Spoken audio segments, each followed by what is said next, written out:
The PlayStation 5 is almost here, and so are the new lineup of PlayStation games. With there still being time, I've been thinking over which 5 games I'm most looking forward to picking up. Yes, this is the top 5 upcoming PS5 games. The pros and the cons. In no particular order, we have Spider-Man Miles Morales. Without a doubt, this spin-off to the 2018 Marvel Spider-Man is going to be one of the biggest sellers in those first few months of the PS5.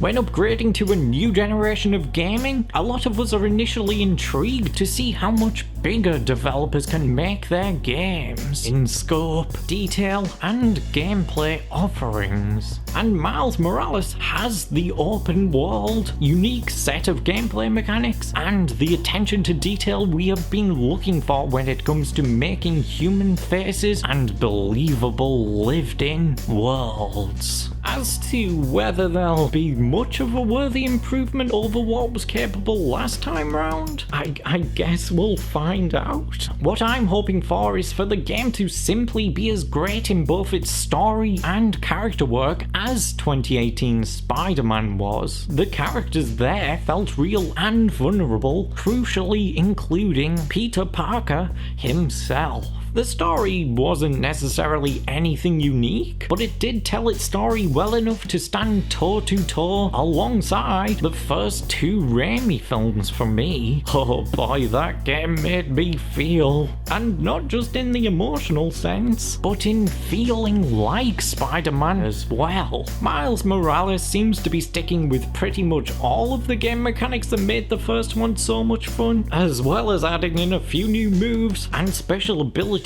as well. So yeah, I'm ready to start feeling like Miles Morales now. Potential cons.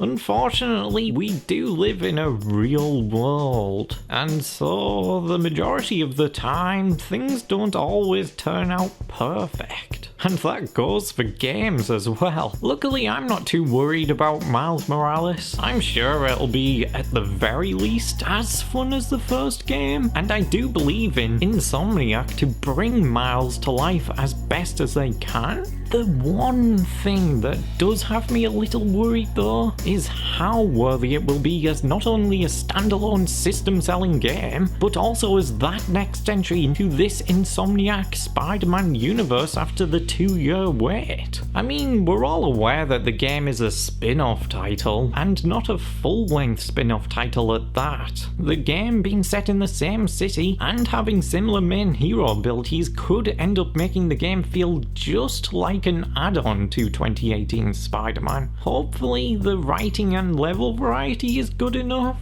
I know it is a similar type of game to that Uncharted spin-off they released after Uncharted 4, but I'm really scared that it won't end up setting itself apart enough, or offer up enough new content. The fact that it's also controversially going to be available on the PS4 doesn't help either, as that's got even more of us wondering if it's really going to be a game developed to the PS5's strengths at all. To be fair, it does have snow, and snow makes me love just about anything, so it's already a winner in my Amazon Kindle. Cyberpunk 2077. Now this could really show off the potential of the PS5 with its neon cityscape, open world, and aesthetic. The PS5's ray tracing capabilities alone will probably make this a definitive buy for those wanting to see what this next generation is capable of from a technical standpoint.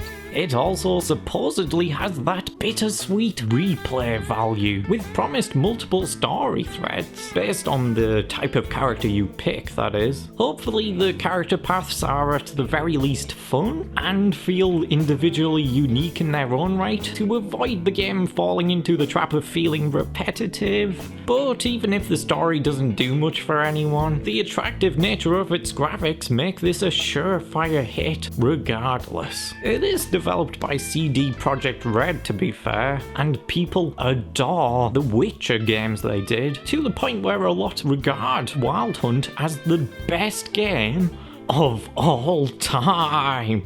So there's that. Potential cons. I don't really see many red flags, to be fair. I mean, you could say that it might be a niche game and therefore not appeal to everybody. And I guess with it originally having meant to have released on the PS4 a while back already now, it might be rather light on its PS5 potential, but hopefully not. Resident Evil Village. It may have only been a recent discovery, but it turns out that the Resident Evil 2 remake is one of my favourite games. Yeah, Resident Evil 7 already scared me to no end in VR back when that released. And this being a sequel to that title, carrying over some of the same characters and bringing back a few fan favourites from the older games, I'm looking forward to it. Considering that Biohazard is still many people's favourite VR game, I'm really hoping that Village will continue pushing VR in that sense. I mean, we really don't get enough VR AAA titles. Whilst I personally prefer the third-person, over-the-shoulder style of the recent remakes, RE7 proved that Resident Evil does also work effectively in first-person. Visually, the game also looks really good from the trailers. RE7 and the last two remakes looked really gorgeous on the last gen. I mean, people have their problems with the new engine, that they're also continuing to use with Village, I believe. But these games really carry that eerie, shadowy look that a game like this needs. Potential cons.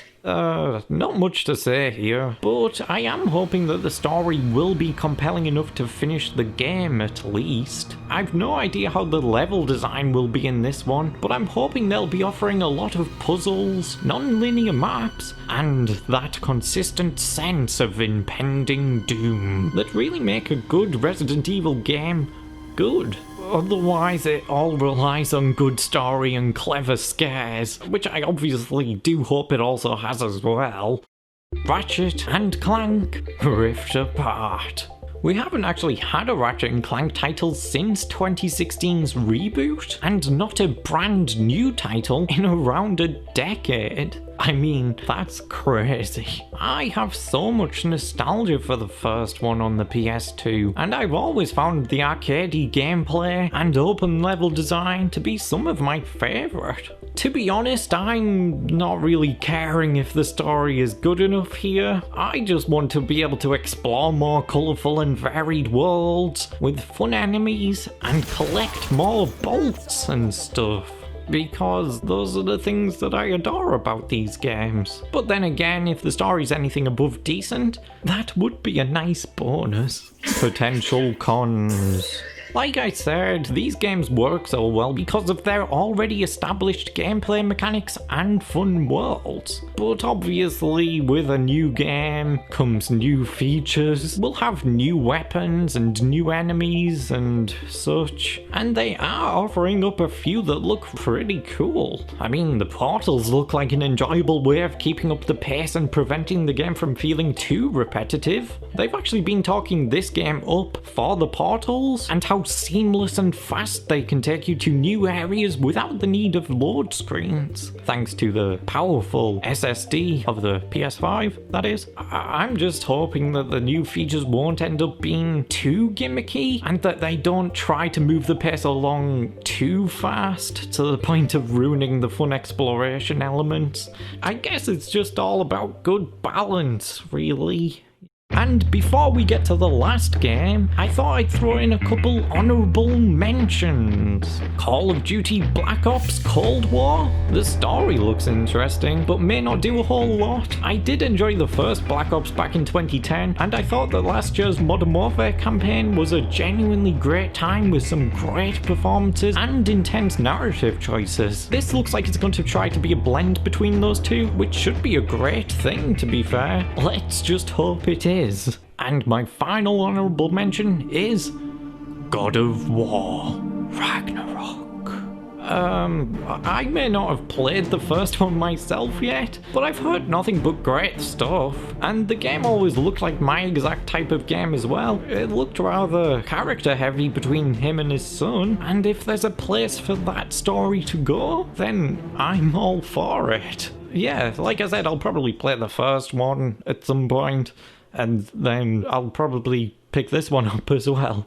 So, yeah. Anyway, the last entry is Deathloop.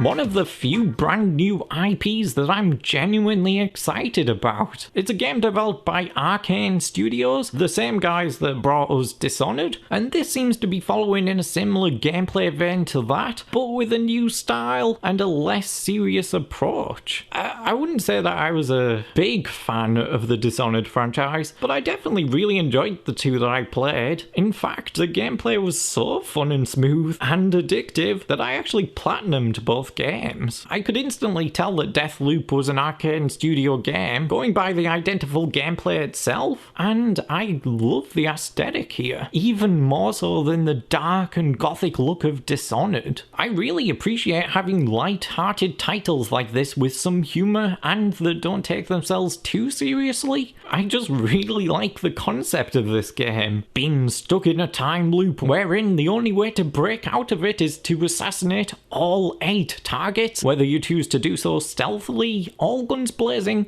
or a bit of both, before the clock strikes midnight. Described as a violent Groundhog Day, this is sounding more and more like my type of game to think I'll be sitting back and relaxing to. But in reality, it'll probably be the type of game where I unintentionally stay up long into the night, playing and replaying it with my heart stressing itself out the entire time. Potential cons. Whilst not a bad thing, the trailers don't really hint at much of a deep narrative, and the main character does kind of come off as rather two-dimensional and goofy. But then again, both the first 2 Dishonoreds were light on deep story, and it was actually the gameplay where those games shined. So if Deathloop can build on top of that type of gameplay, whilst giving us a story that's at least enjoyable, it should be a good time. I'm just scared that it'll be forgotten by the middle of the PS5's life cycle. So here's hoping it really has that replay value. So, yeah. That's the 5 games that I'm genuinely the most excited to be playing. I think it'll actually be interesting to look back in a year or two when we've all kind of adjusted to having the new consoles, and also when there'll be more games to choose from, to see how well these games actually lived up to the PS5 hype. And if any of them ended up like last generation's Killzone Shadowfall, or Knack. Let's go. I mean, to be fair, for all we know, the game of the generation could very well end up being Bugsnax. You're pretty good at stuff, and nobody hates you yet. You can catch Bugsnax and bring everybody back to Snacksburg.